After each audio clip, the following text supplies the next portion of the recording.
Hey YouTube, I'm WizPost1975. Talking to a friend a couple of days ago, and we were talking about, back in the day when we had Spectrums, and we were talking about some of the game manufacturers or software houses who were around at the time. And we were talking about how kind of it was funny, for every good game they put out, they probably put out a couple of absolute stinkers, but for some reason you had such brand loyalty, or I did, and my mates did when we were kids, to very specific software houses. And it's almost like, how you were sort of a few years later with bands and music, but you were just so sort of religious with the software houses you supported, or I was anyway. So it got me thinking about my favourite software house of all time, as a kid, for sheer retro memories and stuff like that. And I can't really narrow it down to one. I can narrow it down to three. Now, I'm going to talk about software houses for the ZX Spectrum, because obviously there was a ton of third-party support for the ZX Spectrum, and it's the game system I grew up with. It sort of, was the reason I started playing games. So obviously it has a very sort of strong influence on me for certain, retro memories. Now, obviously the Sega Master System, more so in the UK and Europe, did actually have a lot of third-party support. In fact, a lot of it was actually software houses that supported the Spectrum, the Amstrad, the Commodore, the 8-bit systems and 16-bit systems of the time. As for the NES, it did have third-party support, but obviously it wasn't big when I was a kid. It was by no means a disaster. It just wasn't a big format. So, and obviously when I had a Master System, it was just Sega-based games. I'd long got rid of my Master System by the time it got all this third-party support and was already on my Mega Drive. So it's got to be the Spectrum. Now, it's almost like these. I'm going to talk about three software houses. That's as close as I could get to nailing it to one. But these three software houses almost feel like a part of my childhood in the sense that I grew up with them. I loved them. They do generally spark very fond memories for me. Whenever they released a new game or I saw a new game advertised, like in a magazine or reviewed, Crust magazine, your Sinclair user. I was genuinely excited. So yeah. The three software houses that my favourite software houses as a kid. One of them's an absolute no-brainer. It's a shame that this company got bought out by Infogrames when it did. Because it was so big. I think it was one of the biggest in Europe at the time. But that's Ocean Software. Ocean Software was originally founded in 1982. I think they were probably one of the strongest sort of software houses on the 8-bit formats, particularly on the Spectrum. And obviously they did make it to console.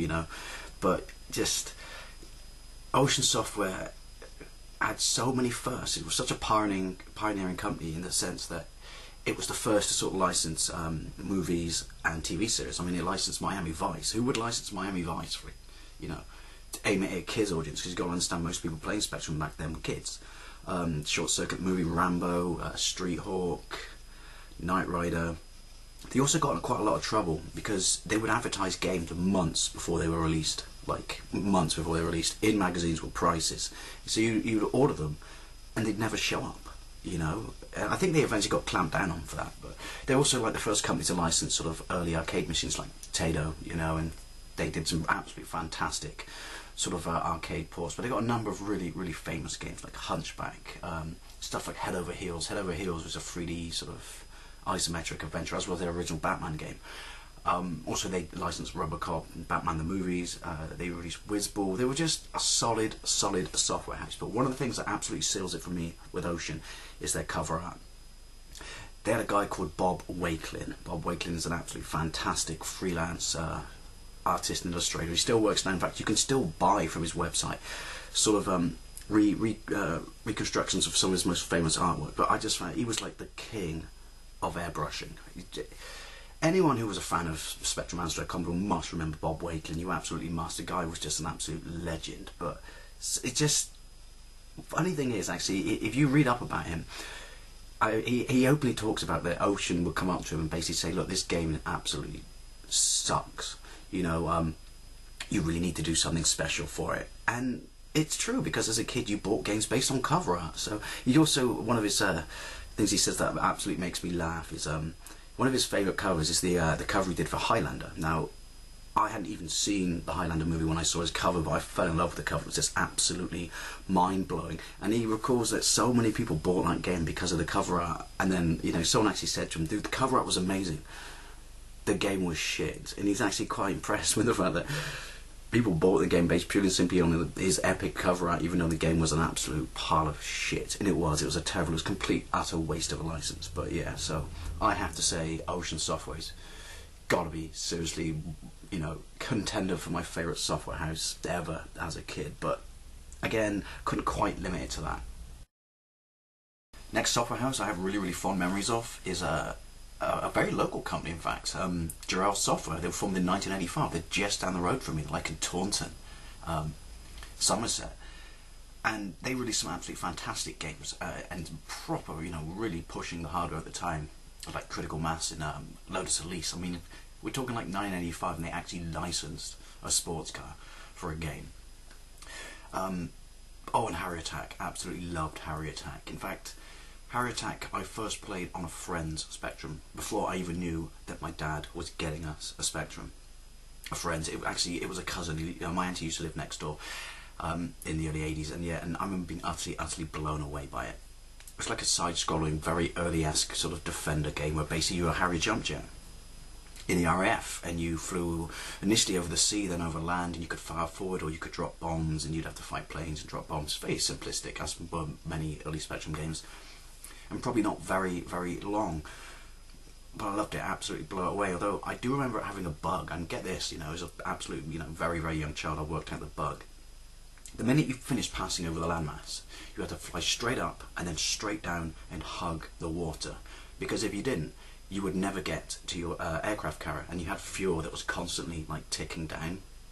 And it took me a few times to work this out, because the minute you just finished the landmass and you just kept in the middle of the screen, flew straight out to sea, you would never trigger your aircraft carrier. You just run out of fuel and crash. I don't know if this was the Spectrum only version of the game. I don't know if this was a mechanic built into it. It certainly wasn't in the instructions, because most early Spectrum games, the instructions consisted of one side of text on the inlay of the cassette case. But yeah, Harry Attack, and I do remember that. I guess it makes me think that the Spectrum my old man bought us was second hand, because there were a couple of bundled-in games with it, and Harry Attack was one of them. But yeah, Giraffe Software, and they made Saboteur. They made Saboteur, which is one of my favourite Spectrum games ever. Absolutely fantastic game. But the reason I liked them was it was just because obviously computing was really new and exciting at the time, and obviously it was happening on sort of big, you know, nationwide scale, and it was really cool. I've never forgotten this. In the local news, after the main news, they were talking about the success of sort of local bred software companies, and they did this like 10-minute sort of thing on Giraffe Software in Taunton. And I don't know, it just made it kind of very special as a kid, you know, to be part of this exciting new era in games or computers.